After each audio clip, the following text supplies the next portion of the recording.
오늘은 이제 영적 싸움, 영적 전쟁터 네 번째 현장입니다. 첫 번째는 부부관계였죠. 두 번째는 자녀와 부모와의 관계였어요. 세 번째는 노사관계였고요. 이번에 네 번째는 모든 우리 일상생활 속에서 마주하는 영적인 씨름들, 고난의 문제, 어려움, 그런 문제들 앞에서 우리는 어떻게 해야 되는가? 답은 간단합니다. 하나님의 전신갑주를 입으라는 거였어요. 그런데 이게 처음 나온 이야기가 아니에요. 에베소서 5장에서 너희는 사랑받는 하나님의 자녀들이다. 너희는 빛의 자녀들이다. 그러니까 너희는 다른 것에 취하지 말고 오직 성령 충만함을 받으라 라고 이야기를 했는데, 이 성령 충만함을 받으라, 어떻게 성령 충만함을 받는 거예요? 성령 충만함을 받는다는 것이 굉장히 추상적이잖아요. 관념적이잖아요. 그래서 이것을 비유로, 눈에 보이도록, 그림으로 그려지도록 전신갑주라는 갑옷을 비유해서 사도 바울은 한 번 더 강조하고 있는 것입니다. 10절 말씀 한 번 더 같이 읽어볼까요? 시작! 끝으로 너희가 주 안에서와 그의 힘의 능력으로 강건하여지고. 에베소서를 통해 교회란 그리스도의 몸 영광스러운 교회다 라고 에베소서 4장에서 강조한 사도 바울은 두 가지 균형 잡힌 우리의 삶의 모습을 강조합니다. 5장에서는 정결한 신부로서, 우리 방금 찬양했죠? 거룩하다. 우리 레이기에서 우리가 이미 거룩을 배웠습니다. 거룩은 거룩하신 하나님을 닮는 거였죠. 거룩하신 하나님을 닮아 사랑받는 하나님의 자녀답게, 빛의 자녀답게 하나님을 닮아야 돼요. 어떻게? 하나님을 보여주신 우리 주 예수 그리스도의 삶의 모범을 따르면서 말이에요. 그래서 우리의 옛사람, 우리의 썩어져가는 모습을 따르는 우리 옛사람은 벗어버리고, 그러니까 못된 습관, 나쁜 습관은 버리고 예수님이 살아내셨던 그 좋은 습관을 내 것으로 삼아서 우리는 이제 옛사람을 벗어버리고 새 사람을 입는 새로운 스타일. 너는 딱 내 스타일이다. 하나님의 마음에 맞는 스타일, 예수님 스타일, 하나님 스타일로 살아가는 것이죠. 그렇게 하기 위해서 우리의 힘으로는 안 돼요. 성령 충만함을 받아야 되는데, 성령 충만함을 받는다는 것이 구체적으로 무엇인지 오늘 함께 살펴보겠습니다. 왜 성령 충만함, 하나님의 전신갑주를 입어야 되느냐? 11절 말씀도 같이 읽어보겠습니다. 시작! 마귀의 관계를 능히 대적하기 위하여 하나님의 전신갑주를 입으라. 관계가 뭡니까? 간사한 계략. 네. 사단은요, 치밀한 전략을 가지고 있어요. 제가 지난주에는 좀 바빴어요. 전주 갔다가 또 저기 남해 갔다가 또 여수 갔다가 우리 중학교, 고등학교 아이들 만나고 왔는데, 마지막에 여수 공고라는 곳을 갔어요. 야, 완전히 산꼭대기에 있대요, 학교가. 그래서 학교 정문을 들어서 설 때까지도 많이 올라갔는데, 정문 들어가가지고 완전히 뭐 한 45도 될 것 같아, 체감상으로. 차가 올라가? 여기를? 올라가요. 그게 끝이 아니야. 올라간 게 3층이더라고요. 거기서 또 4층, 5층, 6층 이렇게 또 올라가더라고요. 올라가니까 또 운동장이 굉장히 산 비탈에 이렇게 계단식으로 지어진 학교였어요. 특성화 고등학교였었는데, 그곳에서 이제 6시간 동안 두 반 아이들을 만났어요. 2학년 5반 아이들을 만났었는데 재밌었어요. 1, 2, 3교시는. 그 아이들은 굉장히 또 집중도 잘하고 그러더라고요. 그 전날까지 얘네들이 기말고사를 봤대요. 그래서 그날 이제 기말고사 점수가 나오는 날이었어요. 그래서 이제 2교시인가 3교시 때 국어 점수가 나왔다고 이제 아이들이 딱 우르르 몰려 시험 점수를 확인하더라고요. 그런데 그 반이 우수한 반인가 봐요. 국어 만점이 100점이 7명. 와, 그러니까 공부를 잘하는 애들이죠. 그래서 그랬나 봐요. 처음에 수업 들어갈 때 그 학교 선생님이 그러셨거든요. 오늘 2학년 반을 들어갈 텐데 2학년 1반 빼고는 다 괜찮아요. 2학년 1반은 특별히 우리 남자 선생님, 능력이 많으신 남자 선생님이 가셨으면 좋겠는데 그때 이제 남자 선생님 가운데 제가 제일 어렸거든요. 그래서 자네가 가소. 그래가지고 제가 1학년 1반이 됐어요. 1학년 1반에 이제 4교시, 5교시, 6교시를 만나는 거예요. 그래서 이제 2학년 5반을 가고 야 뭐 힘들다고 그러는데 이 학교 괜찮은데? 하고 이제 2학년 1반을 딱 갔네요. 2학년 1반을 딱 갔는데 그때 선생님이 그러셨어요. 2학년 1반에 가면 문제아가 한 명 있다. 얘는 뭐 학생들하고 싸우는 건 뭐 기본이고 선생님하고도 주먹 다짐 해가지고 싸웠던 애고 선생님을 뭐 경찰에 고소하기도 하고 그래서 뭐 집에서도 포기하고 학교에서도 포기했다는 투로 당부를 해주시더라고요. 조심하라고. 그 아이를 조심해라. 함부로 건들지 마라. 냅둬라. 그런 당부였어요. 아이나 다를까 딱 들어가니까 누군지 알겠더라고요. 알겠다. 그런데 그 학급의 분위기가 어떠냐면 이제 이 아이들을 데리고 수업을 할 수가 없어요. 뭔가 딱 수업 모드 딱 들어가면 다 자. 그래서 3교시 동안 그래 선생님이 얘기해서 뭐 얘네들한테 뭘 가르치려고 하지 말고 얘네들이 좀 자존감을 업시킬 수 있도록 신나게 놀아보자. 그런데 얘네들은요 놀 줄도 모르더라고요. 너무 무기력하고 주눅이 들어가지고 뭔가 이렇게 활발하게 놀지도 못해. 그런데 놀지 못하는 이유가 있었더라고요. 두 번째 교시에 이제 점심 먹고 왔으니까 피곤하잖아요. 잠 오잖아요. 그래서 이 아이들하고 몸으로 말해 스피드 퀴즈를 하려고 스피드 퀴즈를 준비했어요. 다른 반에서 막 이 스피드 퀴즈 하면 날 나오면 깔깔깔깔 대고 막 너무 재밌어가지고 막 애들이 승부욕도 불타고 그러거든요. 근데 이 반은 스피드 퀴즈가 힘든 거 처음 경험을 했어요. 스피드 퀴즈를 하는데 이제 앞에서 설명을 하는 친구들이 이제 몸짓으로 설명을 해야 되잖아요. 예를 들어가지고 원숭이가 나왔다. 그럼 어떻게 하면 돼요? 이렇게 하면 금방 맞추잖아요. 그런데 얘가 뻘쭘하게 딱 나와가지고 못하는 거예요. 왜 그러지? 이게 어려운가? 이게 어려운 문제가 아닌데? 왜 그러지? 그런데 이유를 알았어. 웃긴 표정을 하자마자 모든 반 아이들이 손가락질하면서 깔깔깔깔 하면서 놀리는 거예요. 이 반 분위기가 이렇구나. 그러니까 지금 뭔가 약점 하나 잡으면 뭔가 표적 하나를 잡으면 걔를 막 왕따시키듯이 공격하는 거. 그러니까 얘네들이 아무것도 뭘 안 하려고 하는 겁니다. 그걸 알게 됐어요. 그러면서 좀 짠한 마음이 들었어요. 마귀, 사탄의 전략도 마찬가지.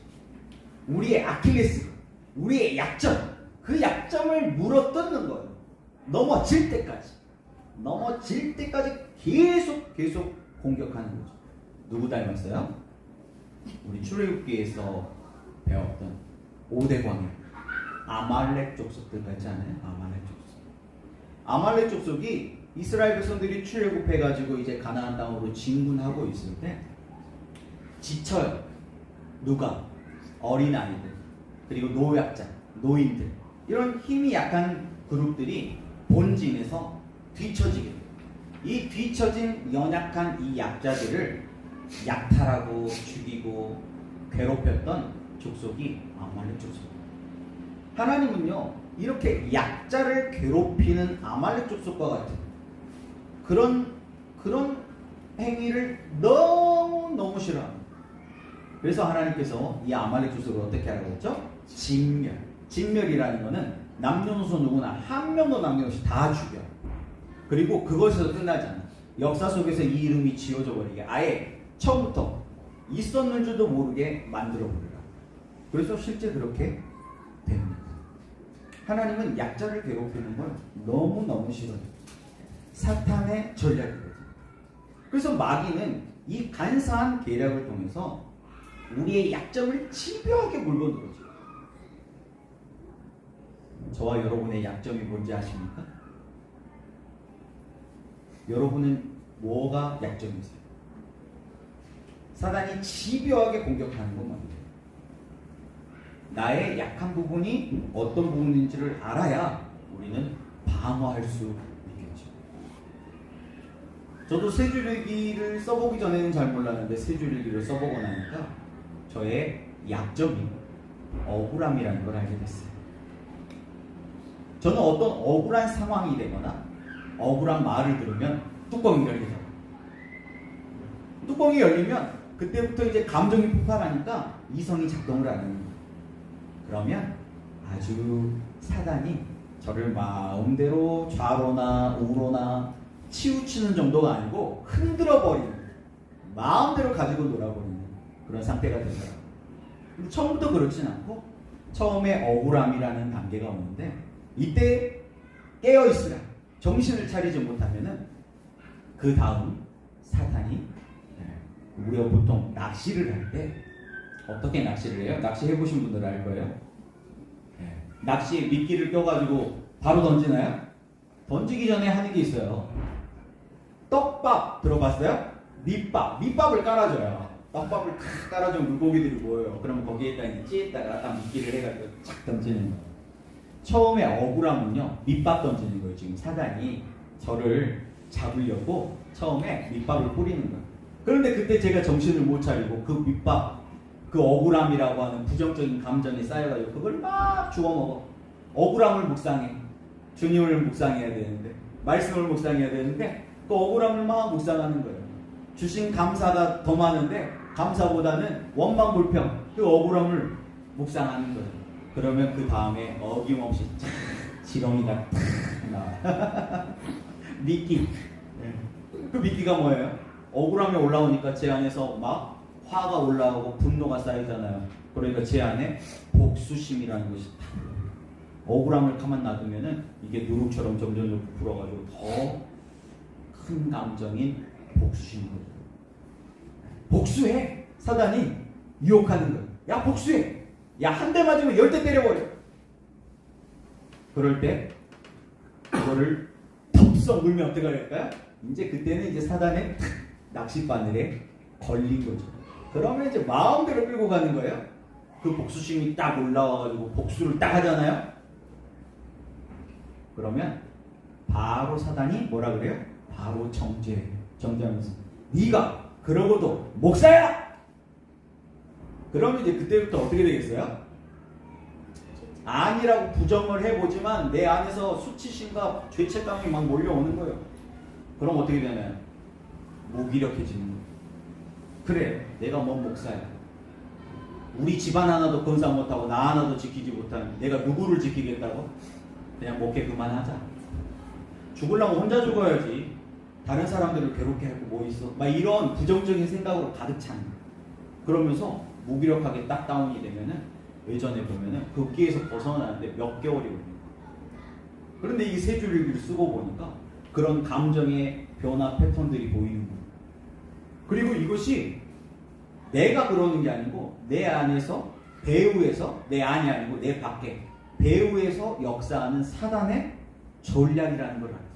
나의 약점인 억울함을 붙잡고 거봐, 하나님이 너 안 사랑해. 네 기도는 안 들어주잖아. 하나님이 살아계시다면 지금 너가 이렇게 힘들 수가 있겠어? 막 이렇게 이간질시키는 거예요. 어떻게든지 하나님을 떨어뜨리는 거예요. 아말렉과 같은 전술이죠. 아까 우리가 10절 말씀을 읽었지만 중요한 건 너희가 주 안에서 그 힘의 능력으로 강건하여지는 거예요. 우리는 스스로 강건하여질 수 없어요. 우리 안에서 나오는 힘이 아닙니다. 주 안에 있을 때 공급받는 힘이에요. 그러니까 사단은 우리가 주님 안에 있을 때 절대 우리를 공격할 수 없습니다. 그래서 어떻게든지 우리를 주님으로부터 떨어뜨려 놓으려고 우리를 유혹하는 거예요. 그럴 때 우리가 그 밑밥을, 그 미끼를 물게 되면 하나님과 점점 거리가 멀어지게 됩니다. 예배의 자리에서부터 멀어지게 되고 말씀으로부터, 성경으로부터 멀어져요. 성경책으로부터 멀리 떠. 기도의 자리에서 점점 멀어집니다. 각종 훈련에서 자꾸 빠져요. 그럼 어떻게 됩니까? 사단의 밥이 되는 거예요. 사단은 지금도 오는 사자와 같이 삼킬 자를 찾아서 누가 뒤처지나, 약한 자, 그 약점을 물려고 우리 주변을 어슬렁어슬렁 거리고 있는, 우리 주변을 맴돌고 있어요. 우리가 깨어 정신을 차려야 됩니다. 뒤처지면 안 돼요. 본진에서 떠나면 안 됩니다. 그것이 부부관계이고 부모와 자녀의 관계이고 또 직장에서의 관계일 수도 있고 또 교회 안에서 공동체의 관계일 수 있겠죠. 떨어지면 마귀의 관계를 능히 대적하기 위하여 우리는 하나님의 전신갑주 성령 충만을 받아야 합니다. 사단은 이렇게 전략적으로 우리를 공격해요. 사단이 부리는 종들이 있습니다. 12절 말씀 같이 읽어보겠습니다. 시작. 우리의 씨름은 혈과 육을 상대하는 것이 아니요 통치자들과 권세들과 이 어둠의 세상 주관자들과 하늘에 있는 악의 영들을 상대합니다. 사탄은요, 그럴듯해 보이고 폼나고 그런 화려하게 보이고 뭔가 힘이 있어 보이고 사람들이 인정해 주는 것 같이 그런 통치자들, 권세들, 이 세상의 어둠의 주관자들, 하늘에 있는 악한 영들을 부립니다. 이것이 사단의 군대예요. 사단이 부리는 군대. 그런데 우리가 성령 충만하지 않고 다른 권력이나 돈이나 명예나 사람들의 인기에 취하잖아요. 그러면 사탄이 부리는 종들인데, 사탄의 군대들인데 그 권력에 붙어서 아첨해요. 그럼 돈 하다 돌아버린 사람들을 부러워하면서 쫓아가. 그런데 우리의 사랑스러운 자녀들을 내어줘요. 성공이라는 이름. 그런 아이들이 다 교회를 떠나고 신앙을 떠나고, 심지어는 목회자 자녀인데 선교사 자녀인데도 방황하는 아이들이 꽤 있어요.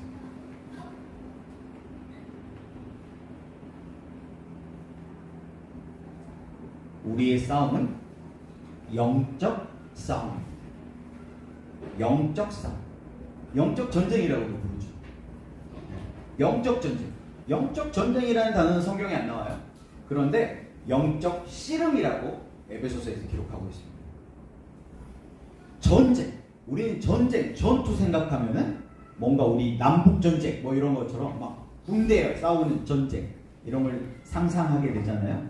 그런데 성경은 전쟁이라고 표현하지 않고 씨름이라고 표현했습니다. 왜 씨름이라고 표현했을까요? 씨름은 어떻게 합니까?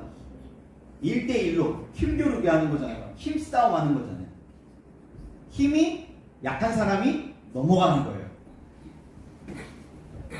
왜 영적 씨름이냐? 사단과 우리하고 씨름하는 거예요. 그럼 우리가 사단을 이길 수 있는 힘이 있습니까? 없어요. 우리는 사단을 못 이겨요. 그러나 우리가 주 안에 거하면, 주 안에 있으면 공급을 받아요. 쉽게 얘기하면 뭘 공급받나요? 은혜를 공급받아요. 이 은혜가 우리의 죄도 이기고 우리의 고집도 이기고 우리의 욕심도 이기고. 죄, 고집, 욕심이 뭐예요? 사단이 우리를 공격하는 틈이에요. 틈. 그런 것들은 사단이 우리를 공격할 수 있는 틈이 되기 때문에 그런 것들을 우리가 은혜로 가득 채워버리면 사단은 우리를 넘어뜨릴 수가 없죠. 쉽게 얘기하면은 빛과 어둠의 공급에 싸우는 거예요. 내 안에 빛의 공급이 더 강하면 내가 어둠을 이기는 거예요.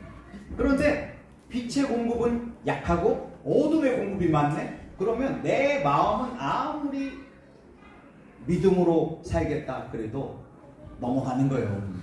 힘싸움이에요. 공급량의 싸움이에요. 말씀과 기도로 거룩하여지는데 말씀과 기도를 멀리해. 그리고 TV와 스마트폰을 가까이 해. 그럼 어떻게 되겠어요? 내 마음의 중심과 상관없이 넘어가게 되는 거예요. 하나님으로부터 멀리 떨어지니까, 예수님으로부터 멀리 떨어지니까, 성령 충만과는 관계없이 다른 것에 취해 있으니까 넘어가는 거죠. 그래서 영적 씨름이다라고 표현하고 있습니다. 중요한 것은 우리의 씨름은 혈과 육을 상대하는 것이 아니라는 거예요. 그런데 우리는 정반대입니다. 혈과 육. 혈과 육이 뭐예요? 부부관계, 배우자, 그리고 부모와 자녀, 부모님, 또 직장 상사나 동료들, 성도, 목자. 앞에 나와있던 관계들이죠. 이 사람들하고 싸워요. 그리고 배후에서 역사하는 사단에게는 문을 활짝 열어줘요. 미끼를 덥선보는 거죠. 우리가 싸워야 할 대상은 사탄의 군대들이에요. 하늘에 있는 악한 영들과 싸워야 돼요. 우리 관계 가운데에서 우리를 이간질시키고 우리에게 시기 질투하게 만드는 배후에서 역사하는 이 악한 영들과 싸워야지 왜 혈과 육과 함께 싸워요? 이게 우리가 아말렉 전투 4번째 광야에서 배웠던 추억이에요. 내가 배우자를, 내가 자식을 쥐잡듯이 잡으면서 아말렉 짓거리를 하고 있으니까 하나님께서 진짜 아말렉 같은 센 사람을 옆에 딱 갖다 붙여놓고 못 도망가게, 내가 피할 수 없는 그런 아말렉이 가족 가운데 있을 수도 있고 직장 가운데 있을 수도 있고 내가 피할 수 없게 딱 갖다 놓고 가는 거예요. 우리 그 아말렉 짓을 다시는 못하도록 그 뿌리를 뽑아내기까지 훈련하십니다. 그리고 그 훈련이 통과하면 다음 단계로 넘어가는 거예요. 혹 여러분은 오늘날 삶의 현장 속에서 누구랑 싸우고 있습니까? 혹시 배우자나 자녀나 또는 부모님이나 직장 상사나 동료들 또는 교회 안에서 협력해야 할 성도들이나 리더들, 그런 사람들과 대적하면서 싸우고 있지는 않은 거죠. 이런 사람들은 하나님께서 내게 붙여주신 우리 편이죠. 우리 편. 협력자. 내가 사랑해야 할 대상입니다. 사랑의 대상을 원수같이 여기고 있다면 돌이켜야 되겠죠. 그것이 하나님의 전신갑주를 입으라는 뜻이에요. 자, 그러면 하나님의 전신갑주의 내용을 하나하나 살펴보도록 하겠습니다. 첫 번째, 진리의 허리띠. 진리의 허리띠. 허리띠를 매죠. 오늘날의 허리띠랑은 좀 달라요. 그때 당시의 옷은 그냥 두루마리 천을 그냥 감는 거예요. 그러니까 움직이면 이게 벗겨져. 그러니까 벗겨지지 않도록 띠를 매. 우리가 쉽게 얘기한다면 태권도 뭐 해보신 분들은 태권도 도복 뭐 단추 이런 거 없잖아요. 이렇게 그냥 딱 걸치잖아요. 내버려도 막 팔랑팔랑 걸려지죠. 그러니까 이거를 띠로 딱 묶죠. 네, 그런 띠예요. 그래서 이 진리의 허리띠라는 건 이게 비유잖아요.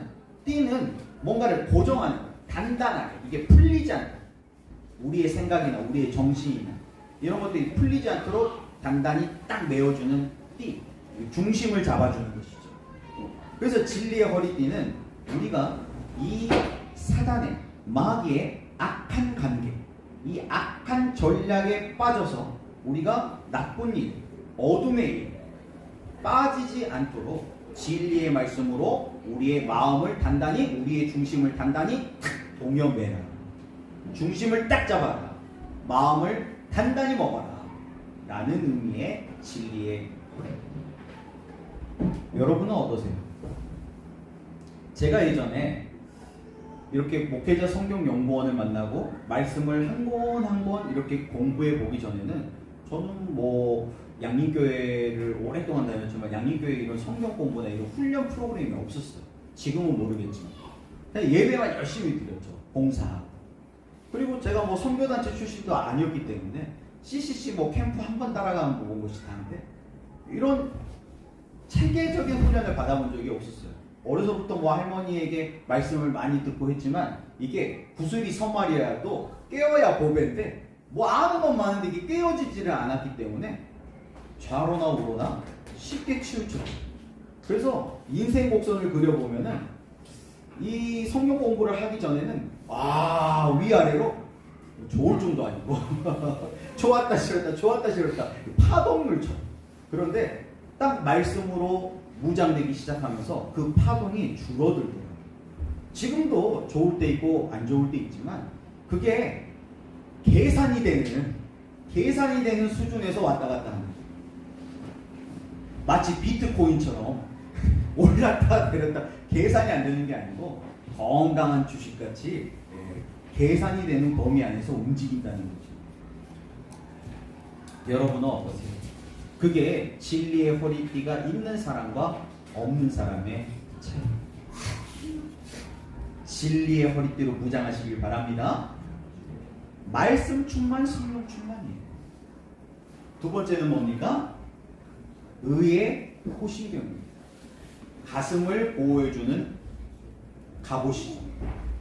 의의 흉배라고도 했고 옛날 성경에는 요즘 성경에는 호신경이라고 했을 거예요. 의의 호신경. 가슴을 보호해요. 가슴에서 제일 중요한 장기가 뭡니까? 심장이죠. 심장. 이게 로마 문화 당시니까 심장이에요. 유럽 사람들은 사랑도 하트, 심장이라고 봐요. 심장을 중요하게 했습니다. 그런 헬라 문화에서 사도 바울이 뭐라고 기록했냐면 내가 그리스도의 심장으로 너희를 사랑한다고. 그러니까 심장이라고 말할 때 그리스도의 심장, 하나님의 심장은 사랑을 뜻하는 사랑, 하트. 그러니까 의의 호신경은 우리의 심장을 지켜주고 하나님의 사랑을 지켜주는 겁니다. 그래서 어떤 불리한 상황이나 저 같은 경우에는 어떤 억울한 상황이 나도 그것을 폭력적인 방법, 이건 사단의 방법이잖아요. 폭력적인 방법을 쓰지 않고 사랑으로 끝까지 참고 인내하고 품어준다, 그런 말이에요. 사단은 어떻게든지 우리가 부부관계로부터 떨어지고 부모와 자녀의 관계가 멀어지도록 직장에서도 뭔가 외톨이가 되도록 쟤 또라이야 건들지 마 멀어지도록 뭔가 우리의 삶의 현장 속에서 교회 안에서 뭔가 아웃사이더로 떨어지도록 우리를 이간질시키고 시기 질투하게 만들고 외톨이가 되게 만들고 그래서 뭐 하려고요? 잡아먹으려고 떨어지게 만들고 자꾸 뒤처지게 만드는 거예요. 그게 사단의 전략입니다. 그러나 의의 호신경으로 무장한 사람들은 그 전략을 하는 거죠. 그래서 끝까지 신뢰하고 사람을 믿어주는 거예요.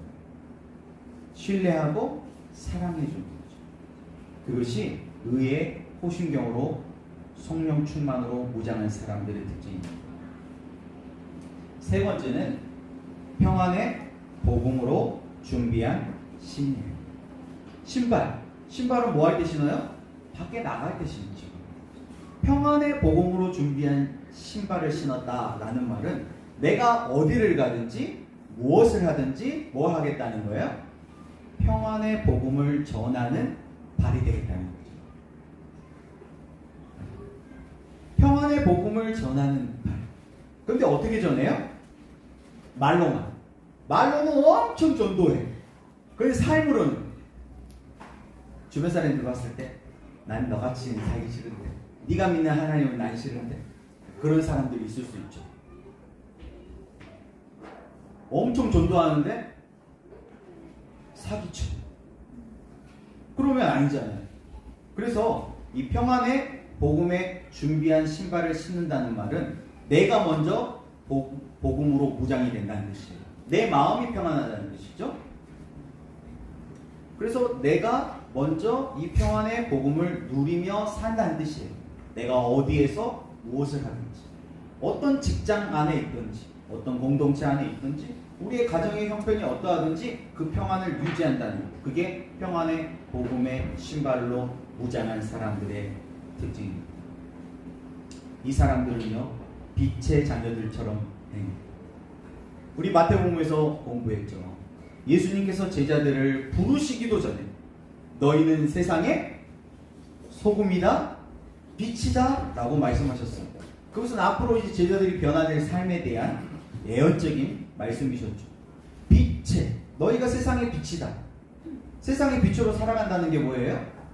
너희 착한 행실을 보고 아직 하나님을 모르고 믿음이 없는 자들이 어떻게 해요? 하나님을 높여요. 마치 다니엘과 세 친구들처럼 다니엘과 세 친구들의 믿음을 보고 그 바벨론 제국의 황제가 여호와 하나님을 인정하면서 신들 중에 신이다 하고 찬양을 하잖아요. 그런 것처럼 너희의 착한 행실을 보고 너희 아버지께 영광을 돌리게 하라. 평안의 복음에 준비한 신발을 신는다는 건 정결한 신부처럼 착하게 살아가는 거예요. 빛의 자녀들처럼 살아가는 거예요. 사람들이 처음에는 놀려요. 에이 바보. 그런데 나중엔 놀래요. 어떻게 이 어려운 상황 가운데, 이런 고난 가운데 저런 평정심을 유지하고 끝까지 빛의 자녀로 바보처럼 살 수 있지. 그리고 나중에는요, 그 사람을 인정하고 높여요.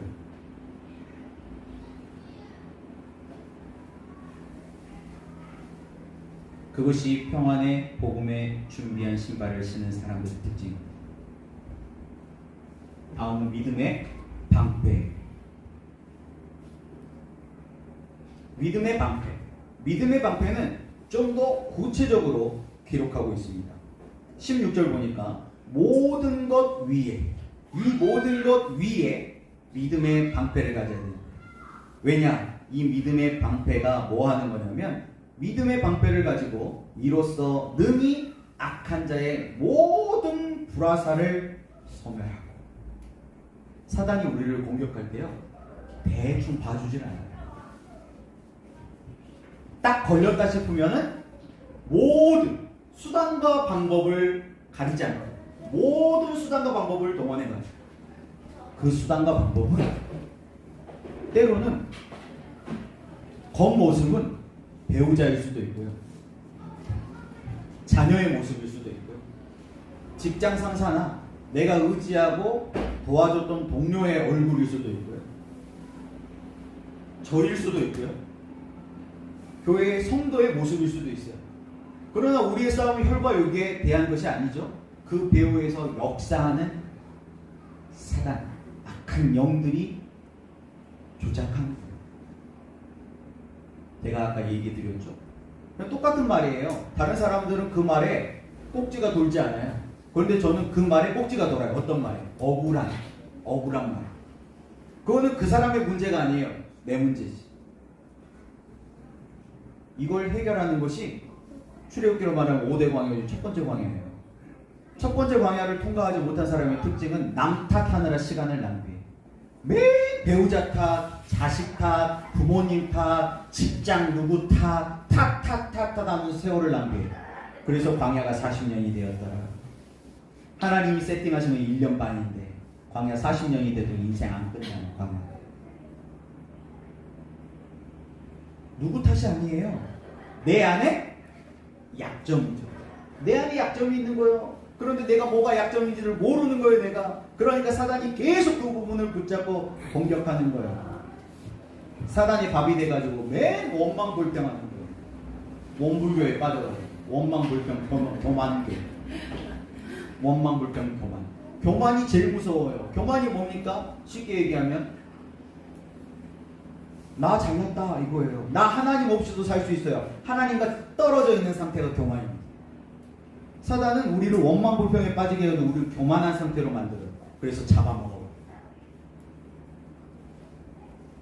믿음의 방패는 그런 사단의 모든 불화살을 다 막아내는 보호막과 같은 역할이에요.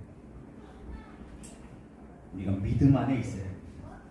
사단의 정죄와 어떤 공격에도 흔들리지 않고 믿음으로 하나님의 뜻을 선택할 수 있도록 도와주는 무기가 방패입니다. 그리고 구원의 투구를 쓰라라고 말해요. 구원의 투구. 구원의 투구는 뭘 보호합니까? 우리의 머리를 보호하죠. 쉽게 얘기하면 우리의 생각을 보호하는 무기예요. 생각. 우리의 가치관. 우리의 신념을 보호하는 거죠. 그래서 이 구원의 투구는 구원의 확신. 구원의 확신이 없어 봐요. 저도 청년 때 그랬던 것 같아요. 구원의 확신이 정확하게 없습니다. 뭐 구원의 확신만 성경 공부했다고 구원의 확신이 생기는 것이 아니더라고요. 이게 성경 공부 하나 두 개 한다고 확신이 이게 생기는 게 아니더라고요. 하나님 주시는 이게 선물이더라고요. 그런데 이 구원의 확신이 없을 때는 좋을 때는 모르는데 이 안 좋을 때, 안 좋은 일이 막 겹쳐서 올 때, 그럴 때 흔들리는 거예요. 즉 한 대, 두 대는 버텼는데 더 센 것이 날라오면은 막 흔들리고 기절하겠는 거예요. 다운이 되는 거예요. 그러면서 막 불안해지는 거예요. 제가 또 애니어그램 6번 유형이거든요. 이 6번 유형의 핵심 감정이 불안이에요. 불안. 그러니까 막 불안이 올라오면은 그때부터는 이제 막 이성이 마비되니까 자꾸 잘못된 선택을 하게 되는 거예요. 잘못된 선택을 하니까 점점 안 좋은 상황이 되는 거예요. 그래서 제가 이제 결혼하고 이제 초창기 때 애들이 막 싸우고 그러잖아요.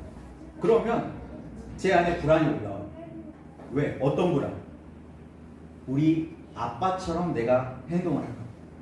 저희 아버님 막 술 드시고 오시면 뭐 집안 사람 다 때려 부시고 뭐 엄마도 자식도 그냥 아무거나 걸리는 걸 막 두드러 패고 막 이랬거든요. 그래서 나는 절대 아빠처럼 안 살아.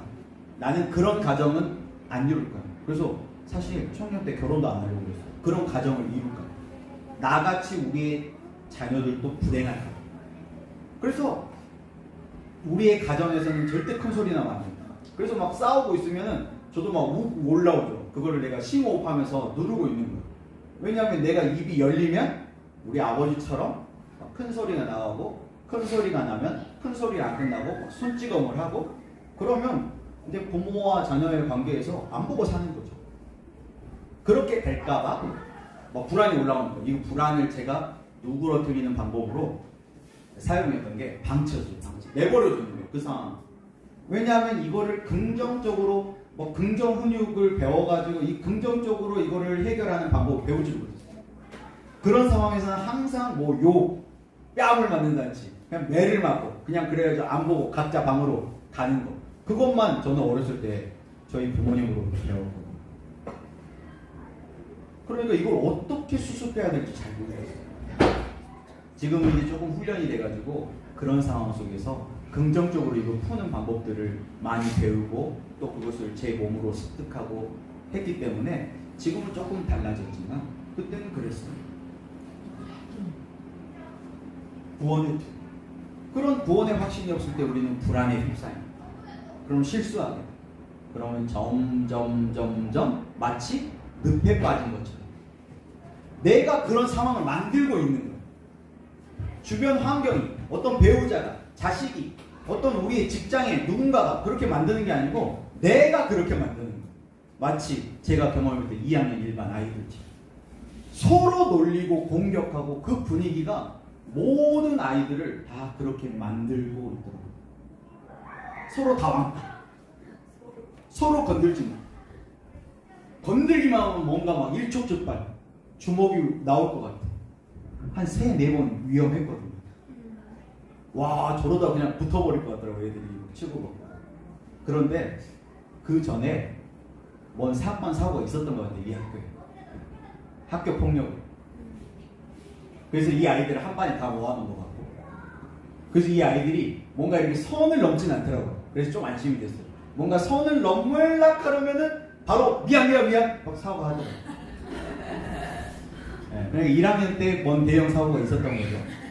그때 학폭 때문에 뭐 문제가 생겨가지고 바로 요즘 뭐 학폭 이게 딱 신고되면은 애들 다 갈갈이 찢어가지고 다른 학교로 다 흩어버려요. 그러면 이제 그런 학교 가가지고 적응을 할까요? 이미 다 소문나요. 낙인 찍히는 거예요. 야, 쟤 또라이 놀지 마. 다른 학교로 가면은 왕따 돼요. 그럼 어떻게 될까요? 학교 못 다니죠. 자퇴하는 거예요. 가출하는 거죠. 그렇게 되는 걸 알기 때문에 얘네들이 딱 선을 지키긴 하더라고요. 너무 안타깝긴 했어요. 1대1로 만났을 때 너무 착한 아이들. 사단의 밥이 되면 그렇게 막장으로 가는 거죠. 마지막 무기입니다. 다른 무기들은 다 우리를 보호해주는 무기라면 이 성령의 검은 공격도 할 수 있는 무기예요. 이걸 하나하나 다 해야 되는데 한꺼번에 하니까 조금 많죠. 여러분 가운데는 요거 중에 나의 약한 부분은 뭘까? 내가 좀 더 보강해야 될 부분은 뭘까? 2025년에는 내가 이 부분을 좀 집중해 봐야 되겠는데 하는 그런 부분이 있다면 그런 부분에 집중하면서 들어보시면 좋을 것 같아요. 성령의 검. 근데 많은 사람들이 성령의 검을 오해합니다. 아까 우리 영적 전쟁을 오해하듯이 영적 전쟁을 뭐 하늘에 있는 악한 영들과 싸운다 그러니까 뭔가 막 안 보이는 귀신을 막 보고 막 싸우고 그런 거라고 생각하는데 그런 게 아니에요. 이건 우리의 마음속에서 일어나는 전쟁들이거든요. 그걸 비유로 표현한 거지. 성령의 검도 마찬가지입니다. 히브리서 말씀을 제가 한번 읽어드릴게요. 하나님의 말씀은 살아있고 활력이 있어 좌우의 날선 어떤 검보다도 예리하여 혼과 영과 및 관절과 골수를 찔러 쪼개기까지 하며 또 마음의 생각과 뜻을 판단하나니 지으신 것이 하나도 그 앞에 나타나지 않음이 없고 우리의 결산을 받으실 이의 눈앞에 만물이 벌거벗은 것 같이 드러나느니라. 이 말씀이 보이지 않는 어떤 귀신이나 사탄을 잡아가지고 그 사탄의 뭐 뼈 막 각을 떠가지고 골수를 막 찔러고 쪼개가지고 다 낱낱이 막 쪼개가지고 완전히 뭐 갈아버려가지고 그렇게 사탄을 뭐 싸워서 이겨라 그런 의미인가요? 아니면 내 마음의 깊은 곳에 있는 속마음 그런 깊은 어떤 그런 나밖에 모르는 그런 은밀한 죄 그런 것들을 찔러 쪼개가지고 그런 것들까지 하나님 앞에 거룩하게 구별하여 드리라 라는 뜻인가요? 전자인가요? 후자인가요? 전자가 아니고 후자예요. 이 칼은 누구한테 쓰는 칼이에요? 나한테 쓰는 칼이에요. 1차적으로 이 칼은 나한테 쓰라고 주신 칼이에요. 그래서 이 말씀의 칼을 가지고 나를 찔러 쪼개야 돼. 그런데 이거를 오해하면요. 그런 뭔가 교회에서 은혜 받고 뭔가 수련회나 부흥회에서 은혜 받고 가. 그런데 배우자가 막 은혜 떨어지는 그런 일을 하는 그럼 뭐라 그래요? 마귀가 그런다고 이러는 거예요. 상대를 막 찔러. 목회자들도 이 말씀을 가지고 자기를 찔러 쪼개야 되는데 야 이거는 누구 들으라고. 그걸 보통 치는 설교라 그러거든요. 독일 유학파 다니는데 칼 막 휘둘러. 막 칼을 막 휘두르는 거예요. 말씀에 성도들 다 죽여놓는 거예요. 너는 이래서 안 돼, 너는 저래서 안 돼. 다 잘라버려.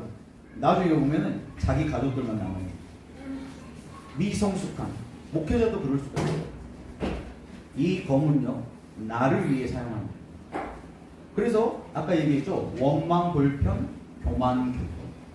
내 안에 가장 무서운 죄악이 교만이거든요. 하나님과 떨어지게 만듭니다.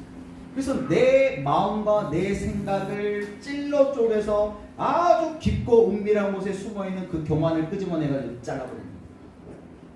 그걸 성경에서 다른 말로 틈이라고 해요. 틈. 사단에게 틈을 주지 마. 사단은 그 틈으로 우리를 공격하고 무장되어 있는 거 공격 못해요. 근데 그 틈을 노리고 우리를 공격해요. 그래서 그 부분을 막아요. 그 무기가 검이에요. 그런데 이 무기는 공격용으로도 쓸 수 있습니다. 어떨 때? 부모가 자녀를 위해서 또는 목자가 양들을 위해서 대신 보호하는 기도를 하는 거예요. 이걸 뭐라 그래요? 중보기도라고. 중보기도. 예방하는 거예요. 뭔가 사건 사고가 일어난 다음에 그것을 수습하는 것이 아니고 사건 사고가 일어나기 전에 미리 기도하는 거예요. 이런 것들이 다 이 성령의 검을 외부로 사용하는 용도들이에요. 기도하는 것, 중보기도하는 것, 그것이 외부로 사용하는 방법이죠. 성령의 검은 하나님의 말씀으로 자기의 마음과 생각 속에 있는 교만을 미리 제거하고 사단에게 틈을 주지 않고 먼저 공격 태세를 딱 갖추는 거예요. 그렇죠? 그래서 운동 같은 거 배울 때 모든 운동을 보면은 다 기초라는 게 있잖아요. 기초. 그 기초가 뭐예요? 기본 자세 훈련이에요. 뭐 테니스나 탁구 같은 거, 뭐 배구 같은 걸 배우면 항상 공이 날아왔을 때 그것을 받는 훈련을 먼저 기본 자세 훈련을 하지 먼저 공격하고 멋있게 뭔가 막 하고 그런 훈련 나중에 해요. 기본 자세 훈련. 교만의 반대는 겸손이죠. 겸손이 우리의 기본 자세예요. 은혜 받을 만한 기본 자세. 이런 하나님의 전신갑주로 무장, 성령 충만한 저와 여러분들이 다 되실 수 있기를 예수님의 이름으로 축복합니다. 기도하겠습니다. 하나님 감사합니다. 하나님의 전신갑주로 무장하여 우리 삶의 현장 가운데서 날마다 승리하는 저희들 되게 도와 주옵소서. 2025년에는 우리의 약한 부분들, 우리의 부족한 부분들을 발견하고 이것을 강화할 수 있도록 적극적으로 훈련하게 도와주시고, 우리가 사단의 밥이 되는 것이 아니고 사단이 우리의 밥이 되고, 그래서 하나님께서 우리에게 주시고자 하시는 아름답고 광대한 족과 꿀이 흐르는 땅, 가나안의 축복을 다 받고 누리는 저희들 되게 하여 주옵소서. 예수님의 이름으로 기도합니다.